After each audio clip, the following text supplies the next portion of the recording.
continuing with quadratics today, talking about quadratic formula.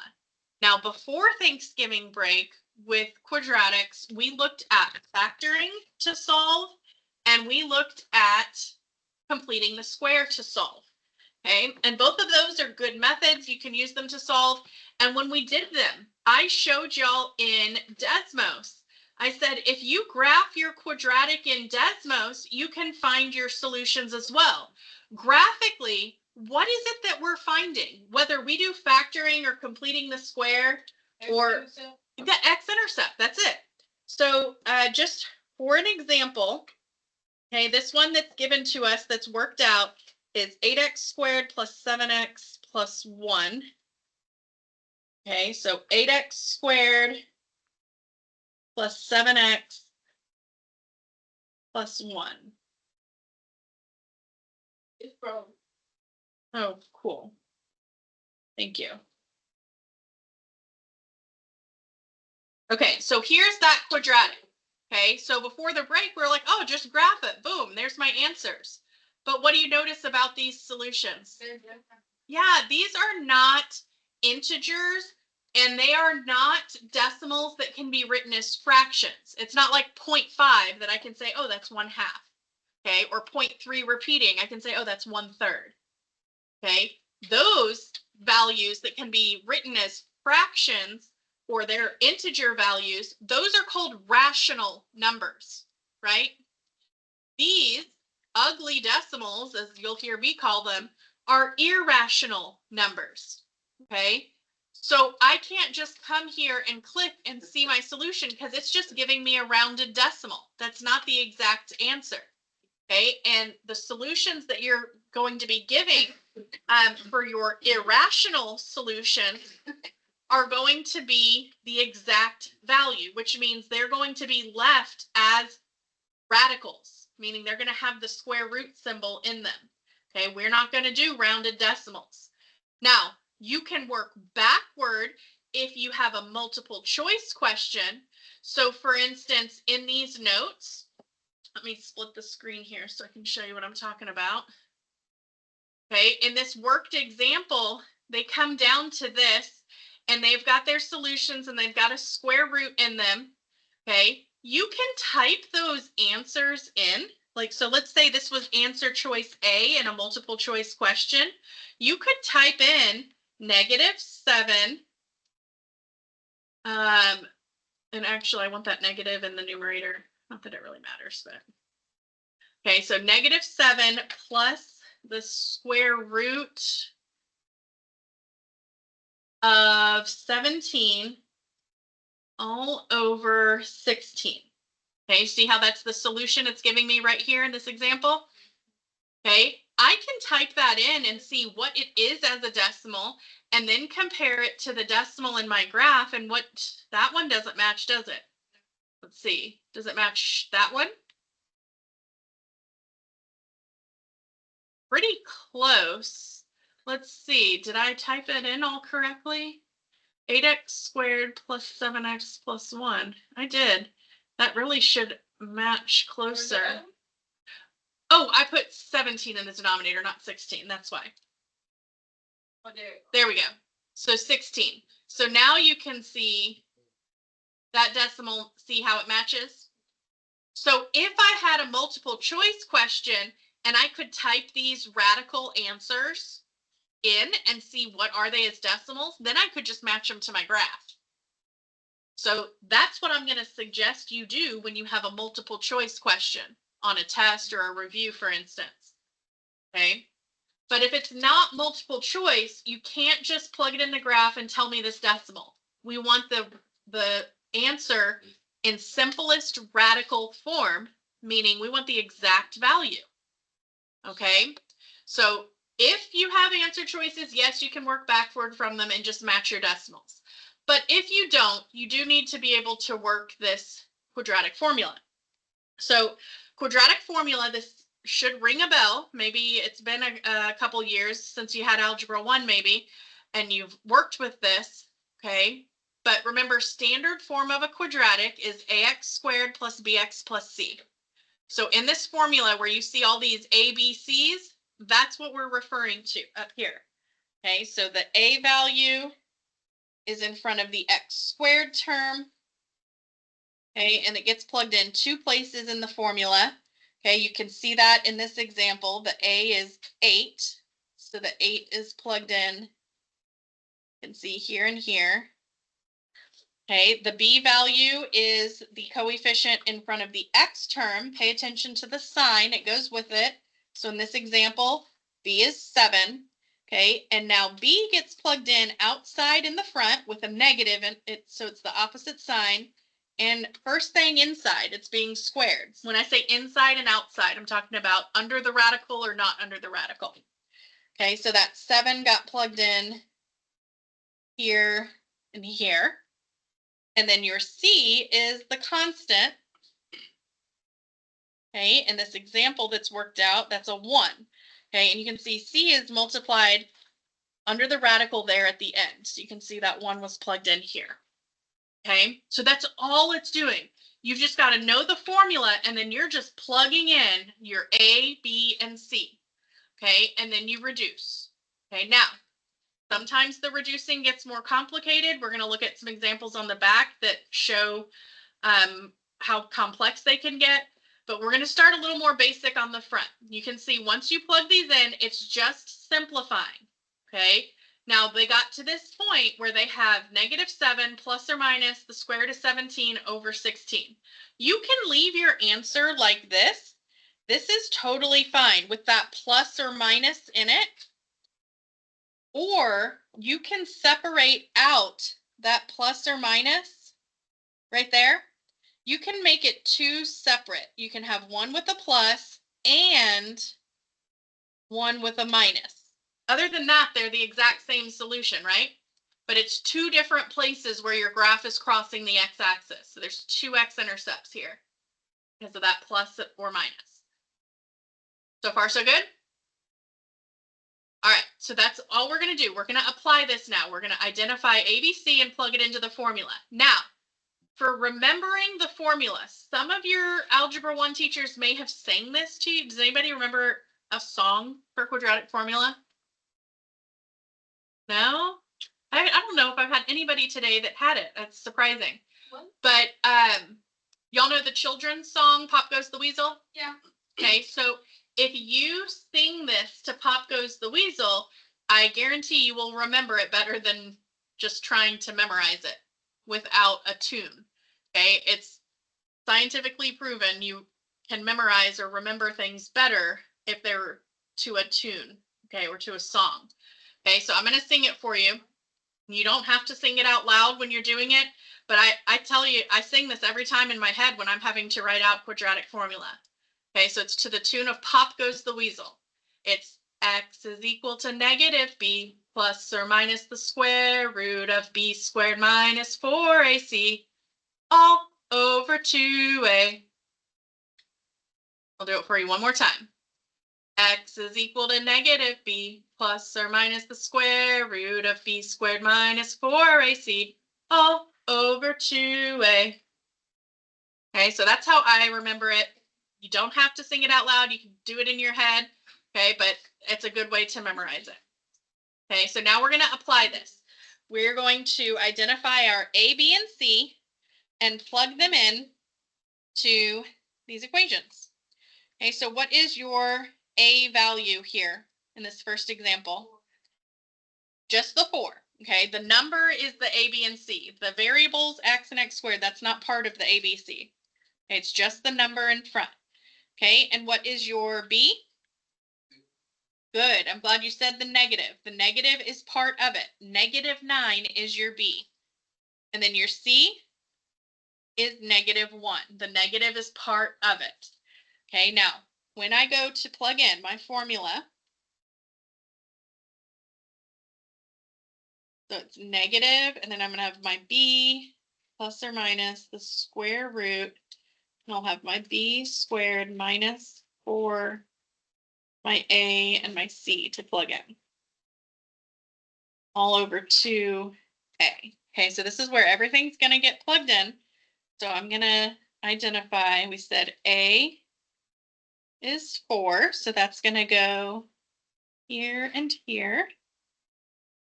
We said b is -9. So that's going to, whoa, I don't know why it keeps zooming in and out on me. -9 goes here and here.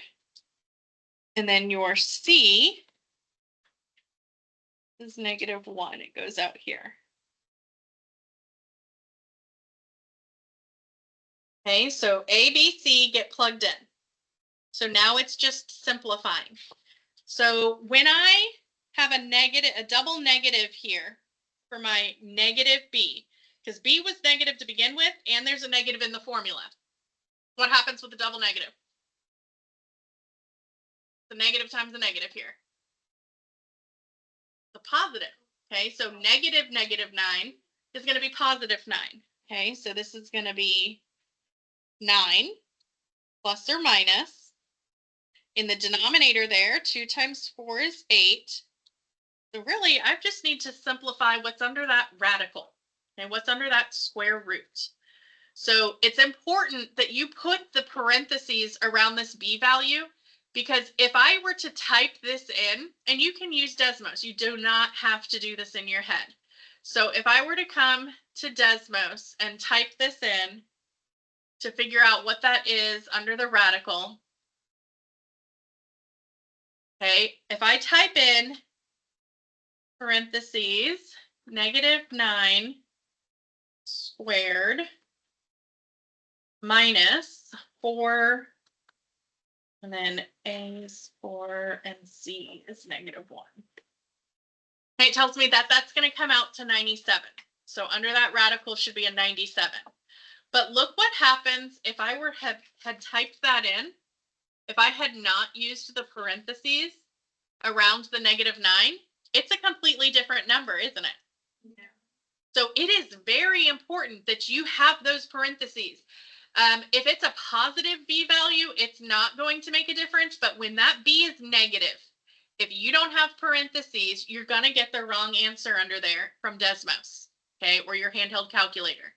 Because here, without the parentheses, it's squaring the 9, but not the negative. So this is going to be -81, where here the negative is part of the number being squared. So it comes out to +81. Okay, so then when you add this other number, it changes your final answer here. So be very careful and make sure you're using those parentheses. So that comes out, it said to 97 for under the radical.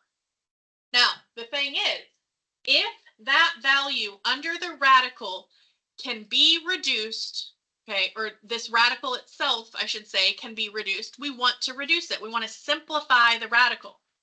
But 97 is a prime number. What does that mean? Yeah, the 1 and 97 are the only factors. Okay, there's nothing else that would divide evenly out of 97. So I can't simplify this. I'm done. That's as far as I can take it. So that means I can leave my answer in this format, or I can write it separately as 9 plus square root of 97 over 8, and, bless you, 9 minus square root of 97 over 8. I don't care if you write them separately, separate the plus and the minus, or if you write them together with that plus minus. As long as you understand that there are two solutions. This graph crosses the x-axis in two places. Okay, so if I wanted to check this, I could type in 4x squared minus 9x minus 1, and look at this graph. Okay, and again, I get these irrational decimals, these ugly decimals, but I'm going to type in what I got and see if it's correct. So 9, we said one of them is going to be plus, so we'll check both. Square root of 97 all over 8. Okay, and then I'm going to just copy and paste that here and change that to a minus. Okay, so I've got it with a plus and with a minus. Do those decimals match these in the graph? Yes. They do. So we did it correctly. Way to go, us. Does this make sense? Okay, so let's try the second one. We're going to identify A, B, and C first, and then plug them into the formula. So what is A? 9. Okay, so A is a positive 9. What is B? Negative 5. And C? Negative 1. Make sure you're getting the sign with those. So this is going to be negative 5 plus or minus the square root negative 5 squared plus 4 times 9 times negative 1 all over 2 times 9. Oh. Mhm. Where did the 4 come from? It's in the formula. It's 4AC. So remember up here is the formula. That 4 is always there and that 2 in the denominator is always there. Those are the numbers that don't change. Good question. Okay. So again, that was my C. There was my A. And here was my B. Now, some of you were going to do this in fewer steps, showing your work, and that's fine. Okay, some of you will jump straight to just a 5 being here because you understand that it's the opposite sign of your B. Since B was negative 5, this is going to be positive 5 once I simplify. Okay, my denominator is going to be 18. So now I just need to simplify what's under that radical. So under the radical, you can use Desmos or you can do this in your head. Negative 5 squared is 25. Oh, I wrote a plus. That is a minus. That is very important. In the formula, it's minus 4AC. So it is going to come out plus because we've got negative 4 and negative 1. Negative times negative. This is going to be plus. What is 4 times 9?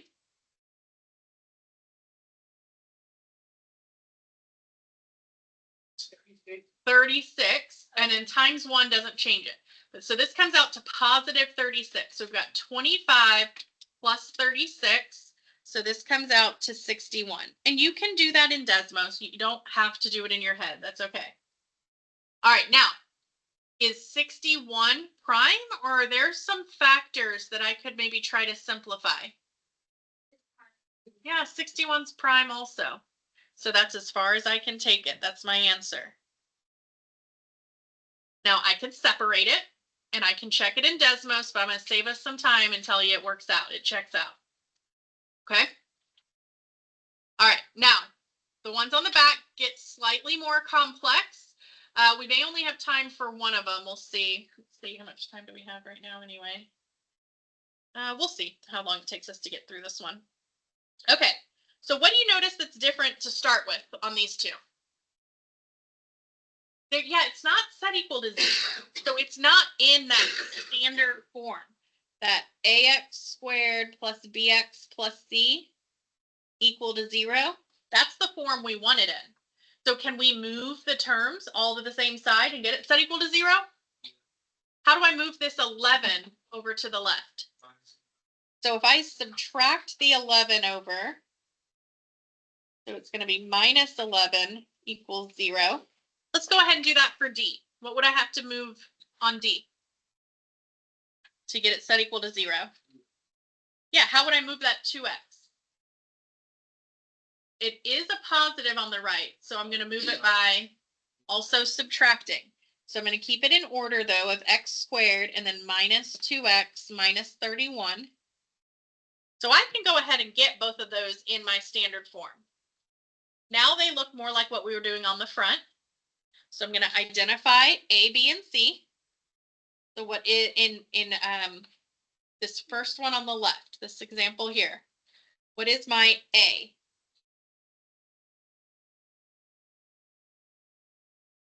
4, right? My B? Negative 12, good. And my C? Good. So I'm going to fill this in for my formula now. X is equal to negative B plus or minus the square root B squared minus 4 AC all over 2a. So I've got it all plugged in.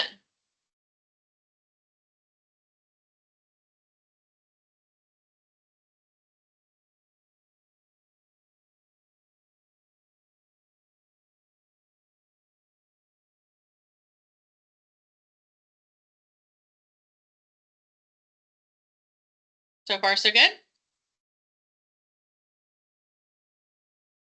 Now comes the simplifying. It's going to be positive 12. What's the denominator going to be? What's denominator mean? Yeah, denominator is the bottom. Denominator, down. So the denominator is the 2 times 4, which is 8.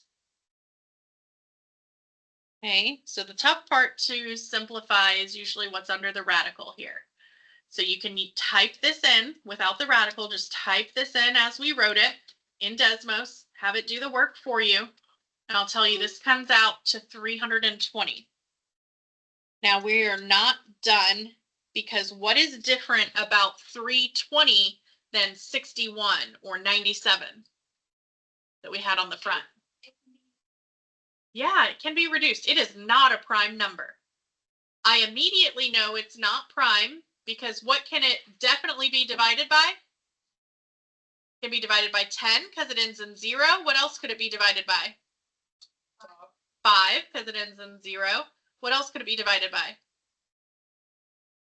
2 because it's even, right? So I know there's at least 3 different sets of factors I could try to reduce this with. So now, little mini side lesson here is a refresher on reducing radicals. So this radical here, we have to do a factor tree off to the side. So the square root of 320, I want to simplify. So any of those factors that we just said, 10 is probably the easiest. 10 times what is 320?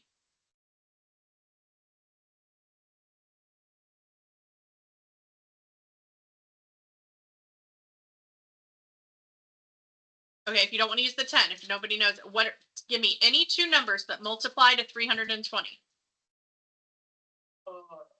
And you, thank you. The 10 and the 32. Okay, so 32 and 10. Yep, you could have used those. It doesn't matter which factors you start with in your factor tree. Remember, the point of a factor tree is to get all these branches that we're drawing off of the numbers to end with prime numbers. So is 32 prime? No, I can keep going. So I'm going to add more branches off of the 32. What multiplies to 32? Say that again. 2 times what? I need 2 numbers that multiply to 32. 2 and 16. Okay, now 2 is prime, isn't it? 2 times 1 are the only factors of 2. So 2 is done, but 16 I can keep going. What multiplies to 16? 2 and 8. What multiplies to 8?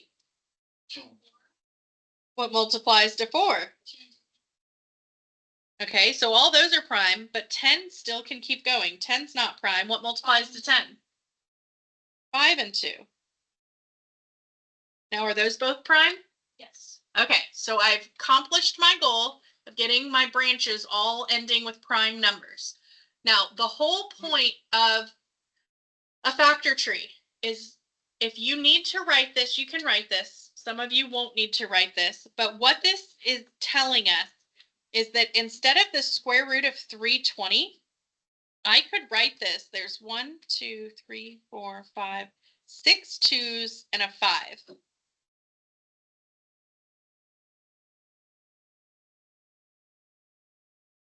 No, I'm just trying to show you what the whole point of this was by showing that. Yeah, by showing this. All of those 2s and that 1 5 multiplied together is 320. It's the same thing. Do y'all understand that? And what's the opposite of a square root? A square. A square is multiplying something by itself twice, right? 2 times. So we're looking for pairs. So when we do this, we're looking for pairs. So there's a pair of 2's. There's a pair of 2's. There's a pair of 2's. Is there a pair of 5's? No. No, there's only a single 5. So this 5 does not get to come out and play. Everything that has a pair, a buddy, gets to come out and play. So 1, 2, 3 pairs. So 3 2's get to come out. When I say out, I'm talking about of the radical. The 5 did not have a friend. He had to stay underneath. Okay? Now, that 2 times 2 times 2 that came out, what is 2 times 2 times 2? It's not 6. It's not 2 times 3. 9. Oh, wait. We actually have to multiply. What is 2 times 2? Yeah, 2 times 2 is 4, and then 4 times 2 is 8. So that is 8 root 5, or 8 square root of 5. So the square root of 320 reduces all the way down to 8 square root of 5. Those are equivalent. If you're not sure, you could type them in the calculator and see that they're the same decimal. Okay? Again, you did not have to write this part here, these 2 lines in gray and green. If you wanted to do your finding pairs here in the tree, you could say there's a pair, there's a pair, there's a pair. So there's your 3 pairs of 2's, and the 5 had to stay underneath. Okay? You don't have to show these steps, but if it helps you organize your thought process, then do it. Okay, so I am replacing the square root of 320 with 8 square root of 5. Okay, so that's what I did. I simplified that radical. Okay, the most simplified radical form. Now, when that happens, if you're able to simplify your radical, you need to look at this triangle of numbers right here. Because now there's a number, a coefficient in front of your radical, if you were able to pull something out. And if both the number in front of the plus or minus and this coefficient, if both of these can be reduced by this denominator, you want to reduce. So are 12 and 8, do they have a common factor we can reduce them by? They both can 2, but 4 is the greatest. Okay, so 4 can be divided out of all of those, right? So I'm going to do that, and that's going to be 3 plus or minus 2, and that's going to be a 2 in the bottom. Now that root 5 didn't go away. I'm just going to put it in black because it wasn't part of what we reduced. So that is the simplified radical form of this. This is what we got it down to, but then we did our factor tree, and then we reduced, and this is what it came down to. And like I said, you can type this in the calculator and type this in the calculator, and you should get the exact same decimal because they are equivalent.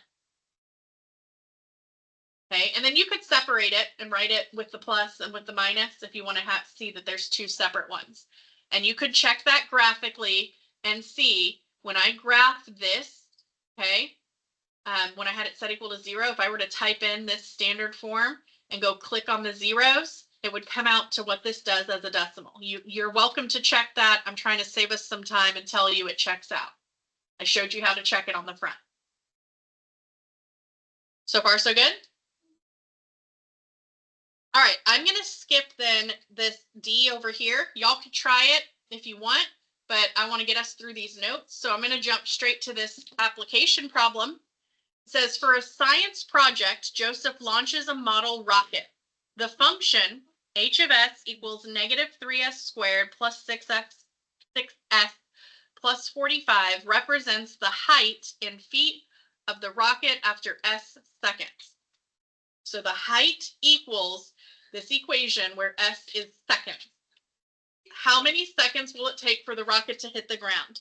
So I'm going to write this with y and x just for the sake of putting it in Desmos. And I'm going to plug this in Desmos. It's asking right here, how long will it take for the rocket to hit the ground? Okay, and this is talking about height. So this is our height. What is the height if you're on the ground? 0. So they are asking for the zeros. They're asking, where does this equal 0? What are the x-intercepts?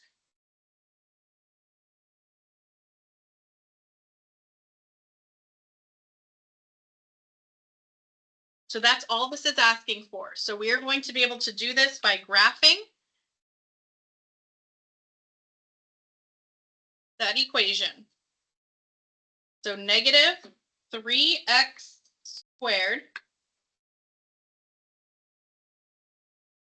plus 6x plus 45. Now, what do you notice? There are 2 zeros. Would it make sense for it to be on the ground after negative seconds? No. No. In the application of this, the negatives don't make sense. So we're not worried about the negative side. We are only worried, so it takes off from way up here is where it starts at the y-intercept. It shoots up. That's the maximum height it gets to. And then it's coming back, falling to the ground. And it's wondering, how long did that take? So 5 seconds is our answer. Okay, so you are using Desmos.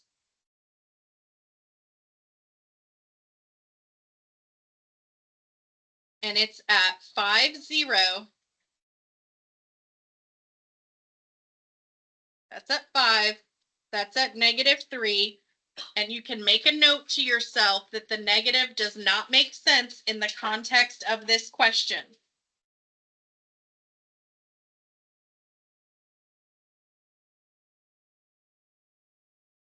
So our only answer is 5.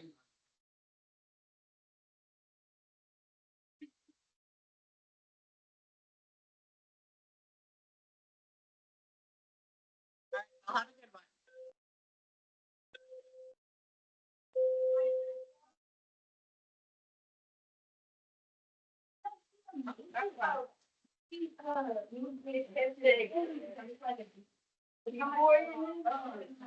No, it's